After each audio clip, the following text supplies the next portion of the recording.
பொங்கலுக்கு சாரி கட்டியிருந்தல, அந்த சாரி சும்மா சூப்பரா இருந்தது. ஆஃபர்ல வாங்குனதுடா. ஏய், யார்கிட்ட பேசிட்டு இருக்க? நான் ஃப்ரெண்டு கிட்ட தானே பேசுறேன். காமி. ஹலோ, யாரு? ஐயோ, அவங்க அண்ணன் பேசுறானே, இப்ப என்ன பண்றது? ஹலோ, சொல்லுங்க அண்ணா, நான் உன் தங்கச்சி ஃப்ரெண்டு பேசுறேன். Okay okay okay. ஏய், இந்த போனை புடி, உள்ள போய் வேலையை பாரு.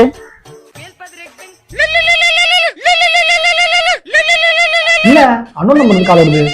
எனக்கு தெரியல, அவனாதான் இருப்பான் நினைக்கிறேன். நான் தான் மேகலியோட அண்ணன் பேசுறேன். சொல்லுங்க, என்ன விஷயம்? நீங்க சிங்களா இருந்தா அவங்க கூட கமிட் ஆகலான்னு பாக்குறேன். நீங்க சிங்களா? என்னடா இப்படி வழிடா, என்ன எப்படிலாம் தட்டி விடுமே. ஐடியா. ஏய், யார் நீ போன்ல? ஆனா என் ஃப்ரெண்டு கிட்ட தானே பேசுறேன். ஏய், போன் விடு. ஏய், ஹலோ, யார் பேசுறது? உங்க தங்கச்சி ஃப்ரெண்டு தான் பேசுறேன். சரி, ஓகே ஓகே. அடிக்கடி என் தங்கச்சி கால் பண்ணாத, சரியா? போன வை.